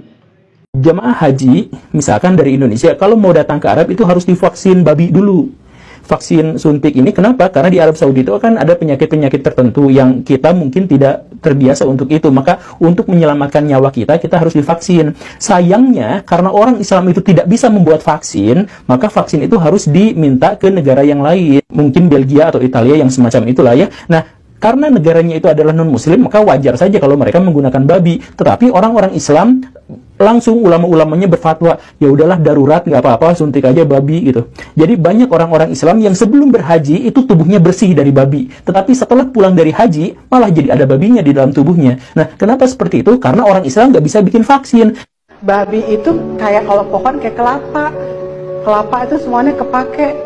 Dari ujung akar sampai ujung lidinya ranting. Babi juga. Semua itu lihat. Dan kalau kita ngelihat dari lemaknya, dari kulitnya, dari daleman, darah, bone, hair, meat, bahkan para artis-artis yang suka awet muda kelihatannya tuh suntik di sini, suntik sini gitu loh. Terus ini biar naik gitu ya. Nah itu dari babi. Kenapa kok babi yang dipakai? Karena DNA babi 99% sama dengan manusia. Tapi yang menarik buat saya apa yang disampaikan guru Gembul tadi teman-teman. Jadi Anda yang pernah ibadah ke Mekah itu, Anda divaksin, vaksinnya mengandung babi. Kena deh, bukannya ketemu Allah, malah ketemu babi. Ayo, candel. Ya. Ke Mekah yuk, ke rumah Allah. Pulang-pulang, sudah ketemu Allah? Belum. Sudah divaksin babi? Sudah. Nah, tidak ketemu Allah, malah ketemunya babi. Yang tadinya katanya guru Gembul, yang tadinya kalau tidak ibadah haji badannya tidak ada mengandung babi, setelah pergi haji jadi ada babinya. Ciandel loh ya. Itu sekedar intermezzo tambahan. Jadi lucu memang lucu kalian itu ya, katanya Bang Ipul ya, Saiful Karim kalau ceramah kan gitu, lucu kalian itu ya. Kembali ke tadi, kalau Anda tanya kepada Muhammad, kalau masih ada, Muhammad, Allah ada di mana? Ingat, di dalam hadits ada kisah Nabi Muhammad suatu waktu bersama sahabatnya. Kemudian sahabatnya di atas tebing teriak, Allahu Akbar, Allahu Akbar. Kata Muhammad, shh, jangan berisik, jangan teriak-teriak. Dia lebih dekat dari urat leher. Ngapain kamu teriak-teriak? Yang belakangan ini menjadi surat 50 ayat 16, surat Qaf ayat 16. Allah lebih dekat dari urat leher. Kemudian Nabi Muhammad berjumpa dengan Allah di mana? Di Sidratul Muntaha. Dalam kondisi apa? Dalam kondisi bertahanut. Atau gini ya, mungkin Muhammad tahanutnya gini atau gini, atau diem, atau begini. Ya. Dalam kondisi bermeditasi, bertapa, bahasa Arabnya kolwat atau tahanut. Muhammad berjumpa dengan Allah di Sidratul Muntaha, di kesadaran tertinggi. Jadilah surat Qaf ayat 16. Ketika diceritakan teman-temannya, kemudian nanti ditulis, jadilah surat Qaf ayat 16. Allah lebih dekat dari urat lehermu. Allah. Ini sebenarnya dari bahasa Jawa teman-teman. Allah itu getar, sir. Ya. Nabi Muhammad tidak menyembah Allah. Nabi Muhammad manembah. Beda ya. Ini asli ajaran leluhur Nusantara. Sang Maha Ada itu tidak minta disembah dan tidak perlu disembah.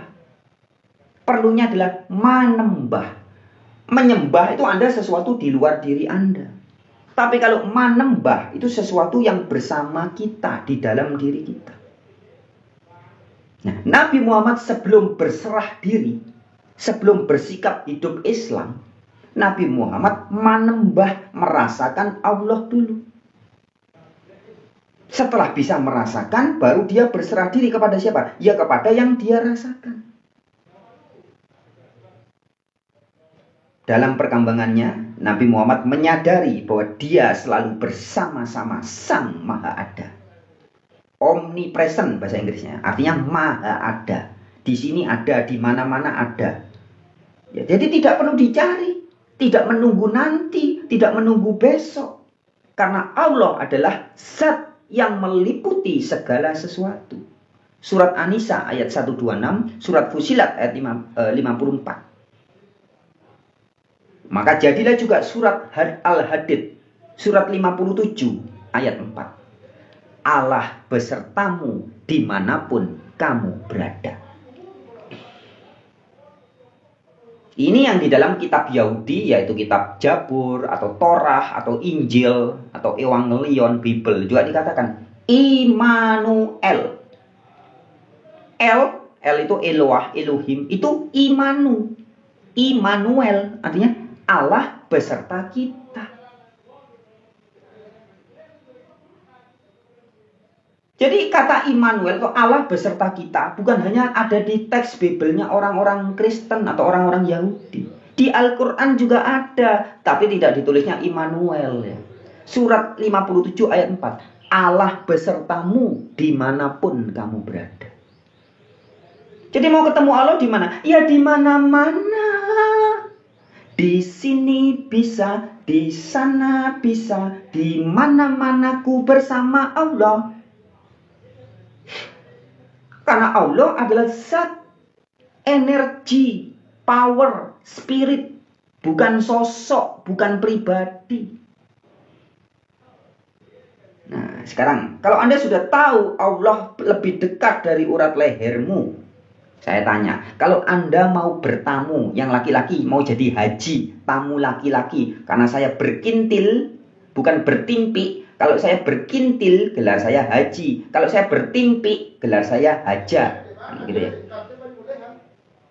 Yang perempuan mau jadi tamunya Allah, mau jadi haja. Kemana? Ya ke alamat yang benar dong. Pasti ketemu. Di mana alamat? Di sini. Tuhan ada di sini, di dalam jiwa ini. Tuh, penak dong. Mosok mau bertamu pada Sang Maha Ada, harus pakai isyaratnya banyak. Tuh katanya Maha Ada. Anda mau ketemu entut Anda sendiri aja loh. Entutmu ndak Maha Ada. Kadang ada yang suka ngentutan, mungkin sehari bisa 7 kali, 17 kali, 70 kali ngentut. Tiap hari ketemu entut, ketemu. Nyata. Seumur hidup pernah ketemu Tuhan? Oh ya belum. Loh. Tepuk jidat deh.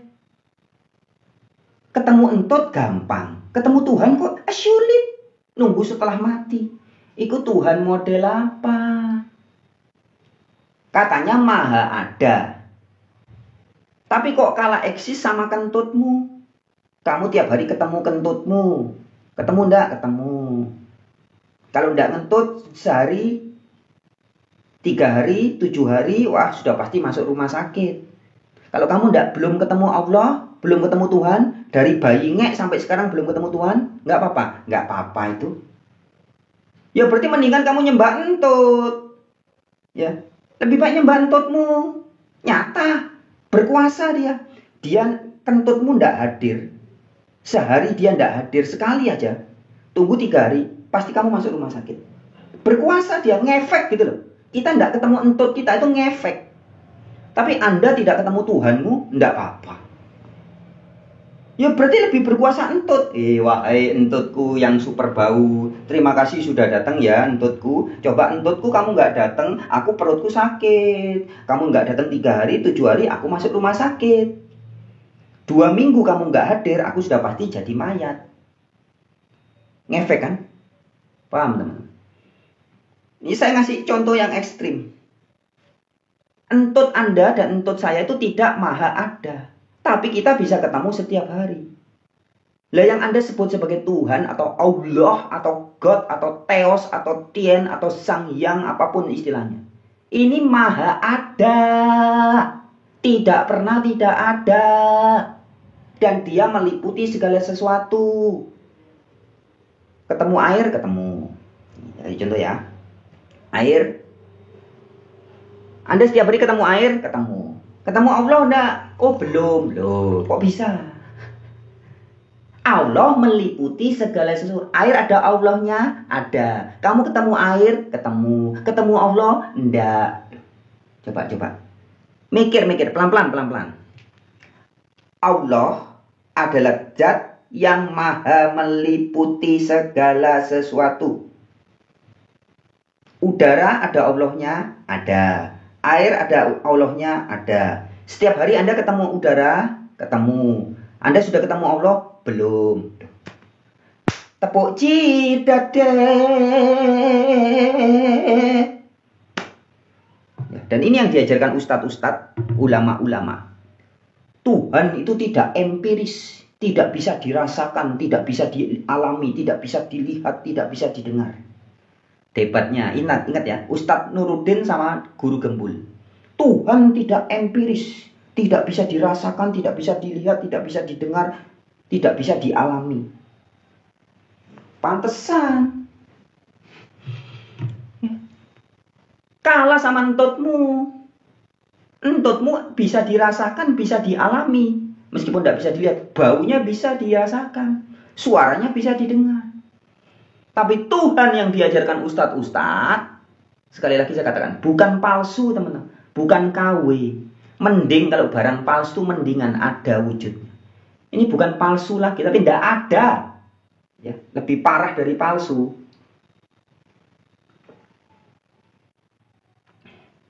Nah, kabar baiknya, Allah atau Tuhan yang diberitakan Al-Quran beda dengan Allah atau Tuhan yang diberitakan agama bermerek Islam.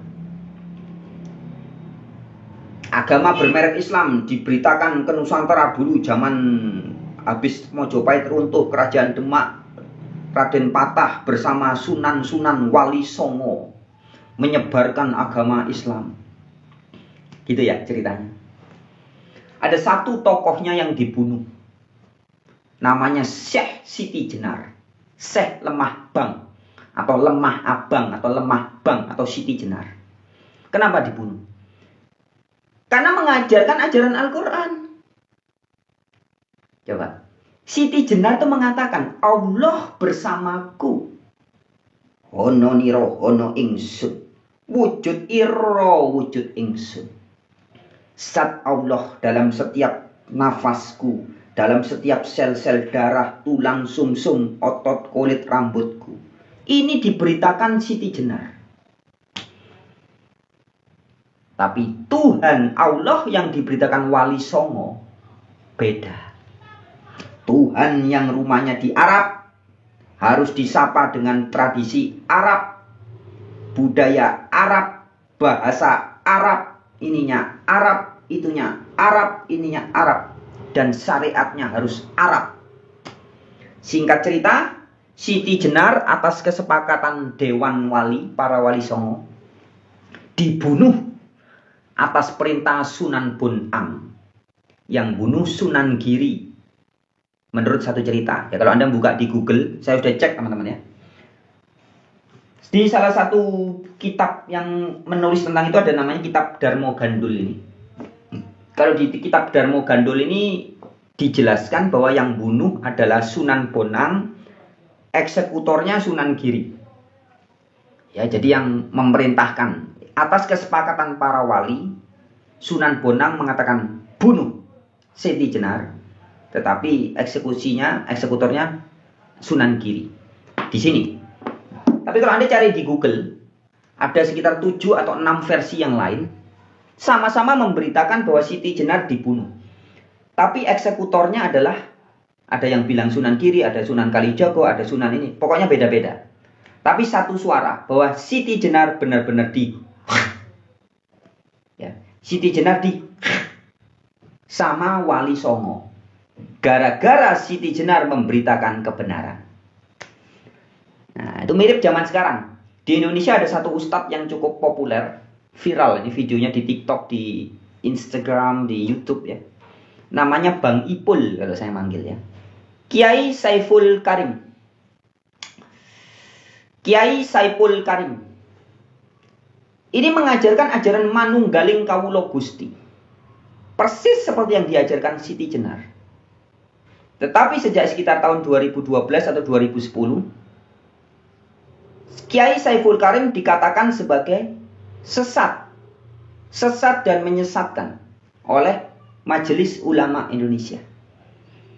Jadi kalau diumpamakan MUI zaman sekarang, dan mungkin dengan relasinya FPI, HTI, dan kelompoknya itu ibaratnya Dewan Wali Songo di zaman dulu.